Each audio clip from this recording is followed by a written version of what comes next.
मिठा ना शुणिले समस्त पाटिरू लाल गड़े आउ एही मिठा तैयारिबा एते सहज आपण केबे भी विश्वास करि परिबेनी। घरे थिबा मात्र 2-3टी जिनिस रे एहा तैयारी हेछि आउ टेस्ट तो पूरा गुलाब जामुन परे taste. Hello friends, welcome back to my channel Nirupama vlogs and food. चलंतु ताहले मिठा बनैबा स्टार्ट करिबा। सेथिपे मु गोटे पैन गरम करी गोटे चामच गाई घी नैछि। घी टिके गरम हो गला परे गोटे गिना सुजी पकेबा।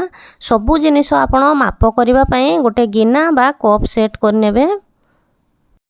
बाइंडिंग पई 2 चामच मैदा पकेबा। सुजी को लो टू मीडियम फ्लेम रे 2-3 मिनिट भाजी नेबा। यहाँ को बेसी भाजीबानी जेमती सुजी रे गोटे भलो बास्ना आसीबा पर्यंत भाजीबा। सुजी रु बास्ना आसिलानी। एबे सेथिरे आमे 2 गिना क्षीर पकेबा। जो गिना रे आमे सुजी माप करथिले सेही गिना रे ही 2 गिना क्षीर पकेबा एवं शीघ्र शीघ्र ताकू गोळेई नेबा जेमती कि किछि लम्स न रहे। 2टा अळैच को गुंड करी पकेबा एवं आउ टिके भलो भाबरे मिक्स कर देबा। सुजी गोटे डो रे परिणत हो गलानी। एबे गैस बंद कर देबा एवं किछि समय ठंडा हवा पई छाड़ देबा।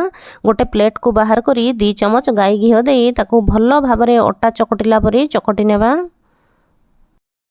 भलो भाबरे चकटी सारला परे ताकू 10 मिनिट पई कवर करी छाड़ देबा।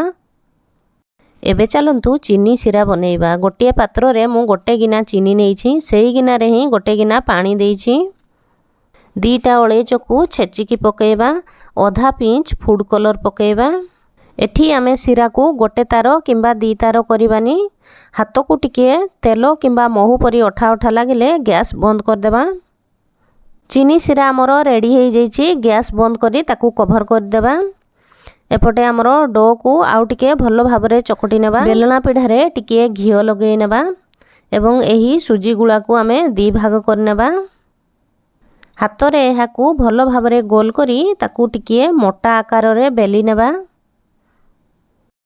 वीडियो टिको पूरा देखंतु। आ वीडियो रे मु जेउ परी देखैछि सेही परी आपण मिठा बनंतु। आपणकर मिठा मध्य परफेक्ट बनिबो। वीडियो टी जदि भल लागु थाए ताहले गोटे लाइक शेयर एवं कमेंट करंतु। आउ जो माने आज मो चैनल रे नुआ अछंती प्लीज मो चैनल को सब्सक्राइब कर दियंतु। पाखरे थिबा बेल आइकन को प्रेस कर दियंतु एवं ऑल ऑप्शन टी को क्लिक कर दियंतु। जहा फल रे मोर नुआ नुआ वीडियो रो नोटिफिकेशन खूब शीघ्र आपणक पाखरे पहुंची पारिबो।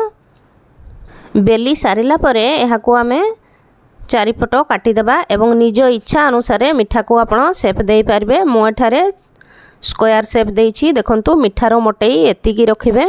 एपटे मो रिफाइन तेल गरम हेबा पई रखि देइथिली। मिठा को एबे छाणी नेबा। छाणला बेले तेल जेमती भलो भाबरे गरम हेइथबो एहा को एमिति बारंबार ओलट पालट करी छाणी नेबा। गैस रो फ्लेम को हाई टू मीडियम रखिबा। एहा को छाणी की सीधा गरम गरम सिरा रे पकेइबा एवं चीनी सिरा रे भलो भाबरे डीप कर देबा। आ पुणी थरे ताकू कवर करिकी रखि देबा।